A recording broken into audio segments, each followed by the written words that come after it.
Okay. Next concept ఏంటంటే 1.5లో ఒక enhancement వచ్చింది. సో 1.5 వర్షన్లో ఆ ఎన్హాన్స్మెంట్ గురించి మాట్లాడుకుందాం. అదేంటంటే variable arg var arg methods ఏంటి var arg methods. So var arg methods అంటే ఏంటంటే సపోజ్ ఒక సమ్ ఉందనుకుందాం. సమ్ అనే మెథడ్కి ఏ ఇచ్చాను, ఓకే, అంటే సింగిల్ ఆర్గ్యుమెంట్ ఇచ్చాను. అదే సమ్ అనే మెథడ్కి ఏ కామా బి ఇచ్చాను. అదే సమ్ అనే మెథడ్కి ఏ కామా బి కామా సి ఇచ్చాను. సో ఇప్పుడు ఫస్ట్ నేను ఏం తయారు చేయాలంటే సింగిల్ వేరియబుల్కి ఒక మెథడ్ క్రియేట్ చేయాలి. నెక్స్ట్ 2 ఆర్గ్యుమెంట్స్కి ఒక మెథడ్ క్రియేట్ చేయాలి. 3 ఆర్గ్యుమెంట్స్కి ఒక మెథడ్ క్రియేట్ చేయాలి. సపోజ్ అసలు నేను ఇచ్చే ఇన్పుట్ నెంబర్స్ ఏంటో నాకు తెలియదు, ఇంకా ఎక్కువ ఉండొచ్చు. అలాంటి టైంలో ఏం చేసేవాళ్ళు అంటే 1.4 వర్షన్ ముందు ఎన్ని ఉంటే అన్ని ఆర్గ్యుమెంట్లు, సపోజ్ ఒకటి ఉంటే ఒక ఆర్గ్యుమెంట్కి, 2 ఉంటే 2 ఆర్గ్యుమెంట్లకి, అలా 10 ఉంటే 10 ఆర్గ్యుమెంట్లకి చేసేవాళ్ళు. దీనివల్ల ఏమవుతుందంటే కోడ్ లెంత్ పెరిగిపోతుంది. నెక్స్ట్ పోనీ ఇది ఏమన్నా సపోజ్ వేరే ఇంకో వ్యక్తి వచ్చి నాకు 11 ఆర్గ్యుమెంట్స్కి సంబంధించి నేను ఇస్తాను అని అంటే మళ్ళీ కోడ్ ఇంకా పెంచాలి.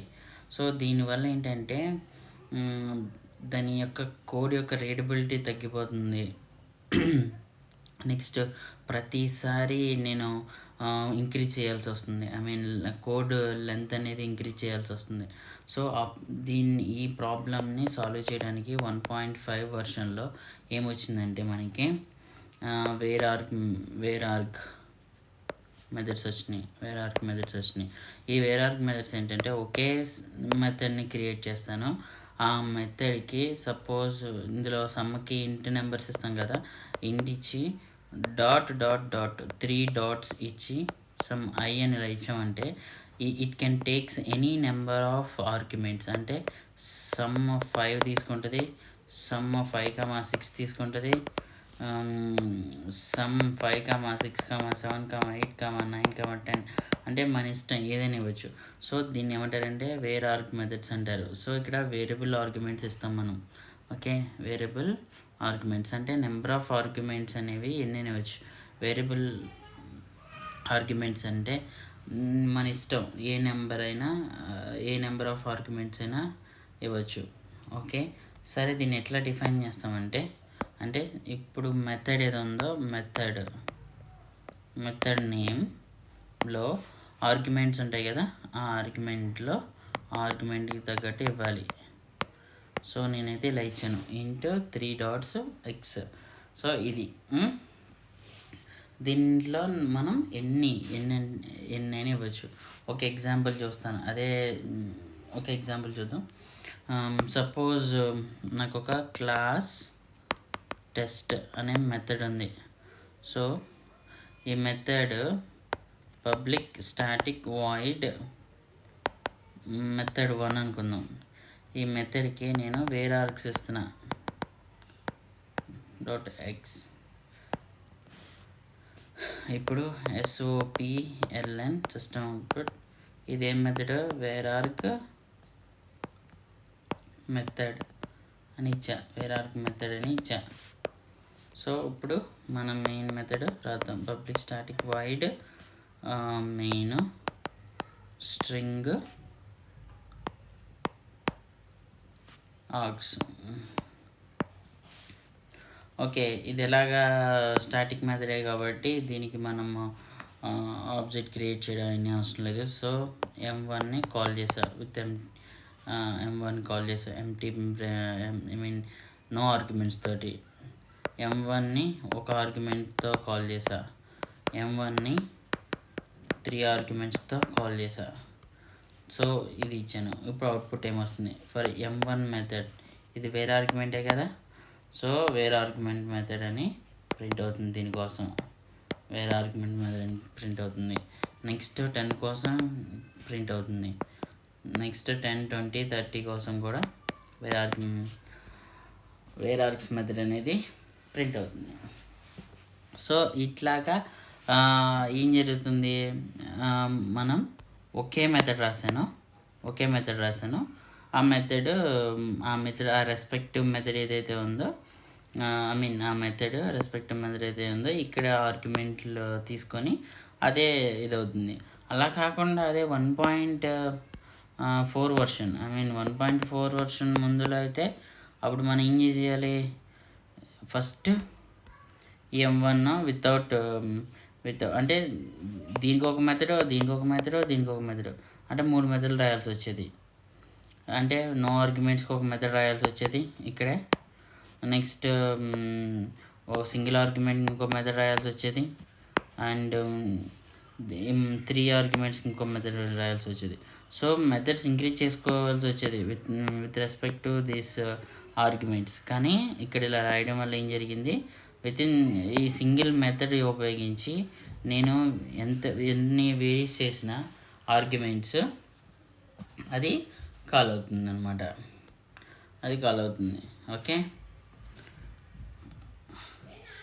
ఓకే. అండ్ ఇంకోటి, సరే ఒక ప్రాపర్ ఎగ్జాంపుల్ తీసుకుంటే మనకి ఇంకా క్లియర్గా అర్థమవుతుంది. సపోజ్ క్లాస్ టెస్ట్ అనేది ఒకటి తీసుకున్నా. దీంట్లో పబ్లిక్ స్టాటిక్ వాయిడ్ సమ్ అనేదాన్ని సమ్ అనేదాన్ని ఇది కింద తీసుకున్నా. వేర్ ఆర్గ్యుమెంట్ మెథడ్ కింద దీన్ని డిఫైన్ చేశాను.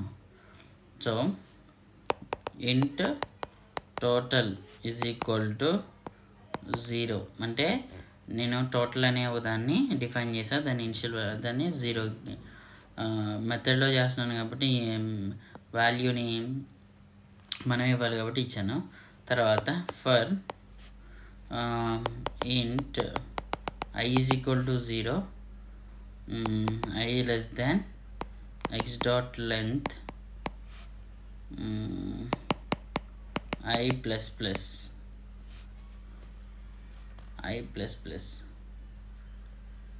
ఓకే చేసి నాకేం జరగాలి, total plus or equal to x of I.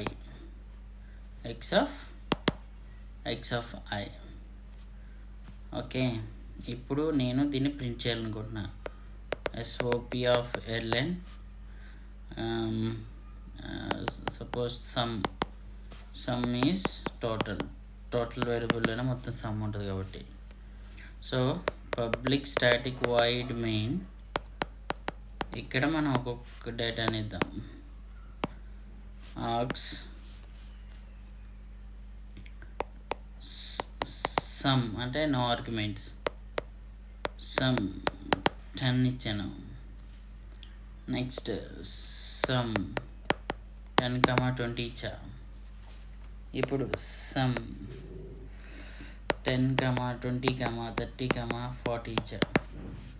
So ఇప్పుడు ఏం జరుగుతుంది, అసలు నేను ఏమి ఇవ్వలేదు, నో ఆర్గ్యుమెంట్ కాబట్టి ఇది 0, టోటల్ 0, ఇది 0 అవుతుంది కాబట్టి టోటల్లో ఏముంటుంది ఇప్పుడు 0 ఉంటుంది, 0. నెక్స్ట్ 10 ఇచ్చాను. సో 10 ఇచ్చాను కాబట్టి 10తో 10 ఇచ్చాను కాబట్టి టోటల్ అనేది ఓన్లీ 10 వస్తుంది. నెక్స్ట్ దాంట్లో సమ్ 10, 20 ఇచ్చా. ఫస్ట్ దాంట్లో అంటే ఇది 2, దీని లెంత్ ఎంత ఇప్పుడు 2 కదా. సో 2 అవుతుంది లూపు. సో ఫస్ట్ దాంట్లో లోడ్ 10 అవుతుంది. తర్వాత లూప్లో నెక్స్ట్ ఏమి 20 ఇచ్చాను కాబట్టి 20 అవుతుంది. ఈ రెండు టోటల్ ఎంత 30. సో ఇప్పుడు అవుట్పుట్ దీనికి ఏమొస్తుంది 30 వస్తుంది. సో లైక్ దీంట్లో ఏంటి 4 times లూప్ అనేది తిరుగుతుంది. ఫస్ట్ దాంట్లో 10, 20, 30, 40 వస్తుంది. సో ప్రతిది యాడ్ అవ్వకుంటూ వెళ్ళి అంటే x0, x1, x2, x3 లాగా టోటల్ 100 వస్తుంది. ఇక్కడ గమనిస్తే ఈ ఆర్గ్యుమెంట్స్ అనేవి వేరే అవుతున్నాయి. ఇక్కడేమో 0th ఆర్గ్యుమెంట్, ఇక్కడ సింగిల్ ఆర్గ్యుమెంట్, ఇక్కడ డబుల్ ఆర్గ్యుమెంట్స్, ఇక్కడ 4 ఆర్గ్యుమెంట్స్ ఇచ్చాను. బట్ సమ్ అనే మెథడ్ మాత్రం ఒకటే రాశాను. ఇక్కడ సమ్ అనే మెథడ్ ఒకటే రాశాను.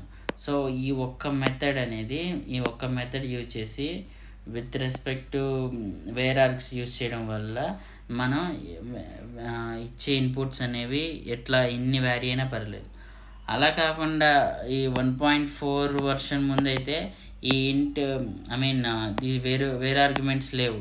ఇలా లేకపోవడం వల్ల ప్రతిసారి ఏం చేయాల్సి వచ్చేదంటే మనం ఖచ్చితంగా ఇక్కడ some for 0th element, some for 2 arguments అయితే, 3 ఆర్గ్యుమెంట్స్ అయితే 4 ఆర్గ్యుమెంట్స్ అనుకుంటూ ఇవ్వాలి. సో దానివల్ల లెంత్ ఆఫ్ ద కోడ్ అనేది ఇంక్రీజ్ అవుతూ ఉంటుంది. కానీ ఈ 1.5లో ఇవి ఇంట్రడ్యూస్ చేయడం వల్ల మొత్తం అంత సింపుల్గానే అయిపోతుంది అన్నమాట. సో ఇది మెయిన్ థింగ్. సరే, ఇప్పుడు నేను ఏం చెప్పాను, మెథడ్ నేమ్ రాసి మెథడ్ లోపల ఇంట్ 3 డాట్స్ పెట్టాలి. 3 డాట్స్ పెట్టి ఆ వేరియబుల్ నేమ్ రాయాలి. సో ఇది కదా, ఇది ఇప్పుడు దీన్ని ఎన్ని రకాలుగా రాయొచ్చో చూద్దాం. సో ఇదొక వే. నెక్స్ట్ ఇంకో వే రాయొచ్చు అంటే ఇంట్ స్పేస్ ఇచ్చేసి 3 డాట్స్ ఎక్స్, ఇది కూడా కరెక్టే. నెక్స్ట్ m1 ఇంట్ వెంటనే వేరియబుల్ రాసి తర్వాత 3 డాట్స్ పెట్టా, వెంటనే వేరియబుల్ రాసి 3 డాట్స్ పెట్టా. సో ఇది వ్యాలిడా ఇన్వాలిడా? ఇది ఇన్వాలిడ్. నెక్స్ట్ ఇంట్ 2 డాట్స్ పెట్టి సింగిల్ డాట్ పెట్టా, ఇది ఇన్వాలిడ్. నెక్స్ట్ m1 ఇంట్ ఇక్కడ సింగిల్ డాట్ పెట్టి డబుల్ పెట్టా, ఇది కూడా ఇన్వాలిడ్.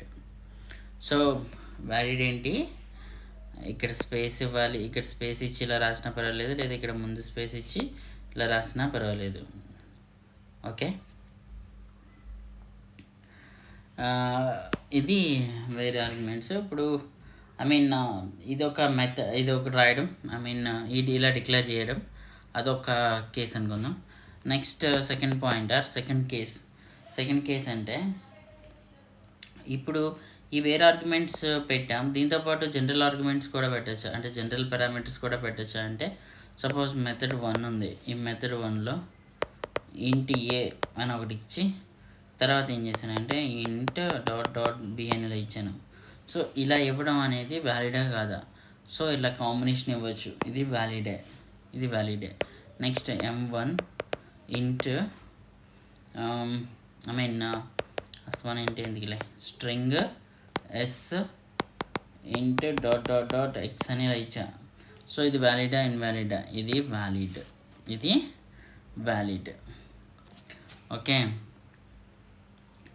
సపోజ్ నేను ఇలా ఇచ్చాను ఈసారి m1 ఇంట్ అంటే వేరియబుల్ ఆర్గ్యుమెంట్స్ ఫస్ట్ ఇచ్చి తర్వాత ఇంట్ y ఇలా ఇచ్చాను. సో ఇది వ్యాలిడా ఇన్వాలిడా? ఇది ఇన్వాలిడ్. ఎప్పుడు వేరే ఆర్గ్యుమెంట్సే చివరి ఉండాలి. ఓకే, నార్మల్ ఆర్గ్యుమెంట్స్ కన్నా ముందు వేరే ఆర్గ్యుమెంట్స్ అనేవి చివరి ఉండాలి.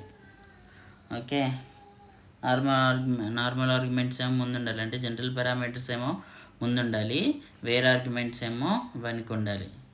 సో అది గుర్తుపెట్టుకోండి. ఓకే, సరే, ఇది థర్డ్ పాయింట్ అనుకుందాం. నెక్స్ట్ ఫోర్త్ పాయింట్ ఎలా రాయొచ్చు,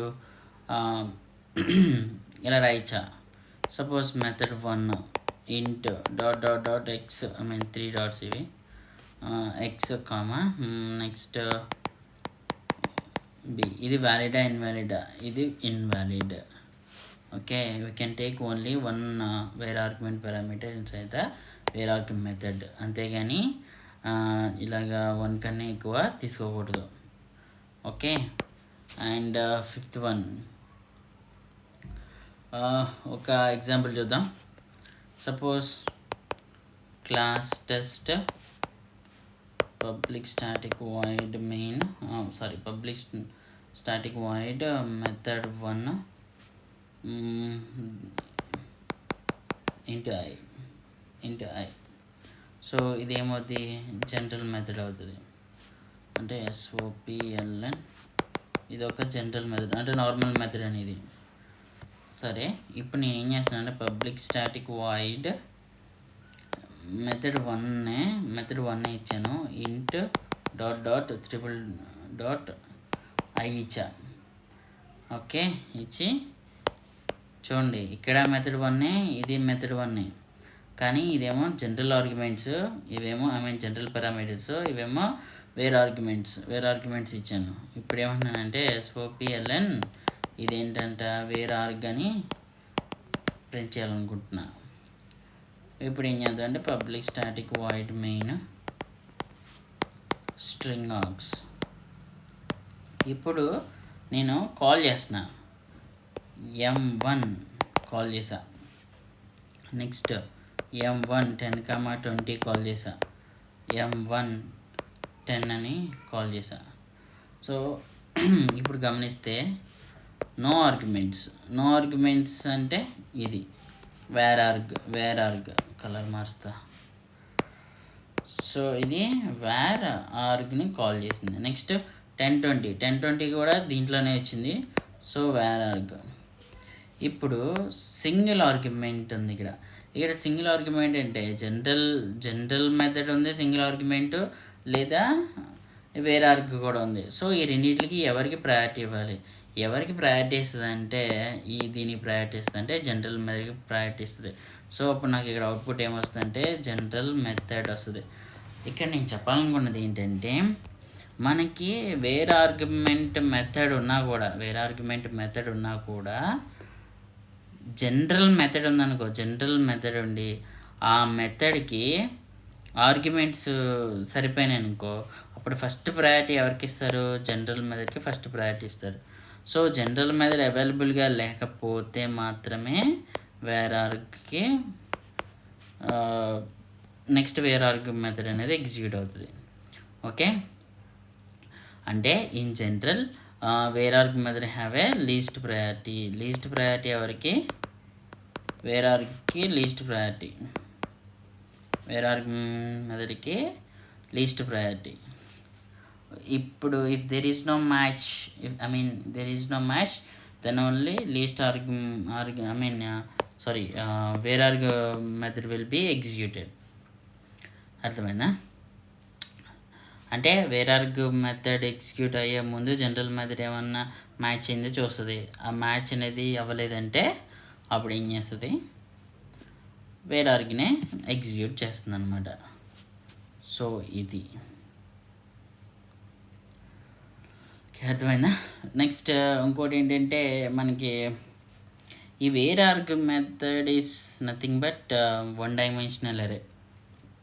అంటే for varargs methods we can provide the corresponding type of array as an argument. అంటే ఎలా పెట్టచ్చు అంటే సపోజ్ నా దగ్గర ఒక వేరే కలర్ తీసుకుంటా.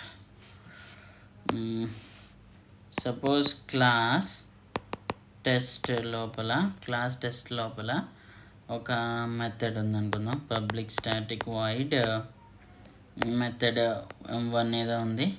సో దీనికి ఇంట్ .i అని ఇలా ఇచ్చినప్పుడు సరే SOPLN ఇది వేర్ ఆర్గ్యుమెంట్ కదా, వేర్ ఆర్గ్ మెథడ్ ఇది.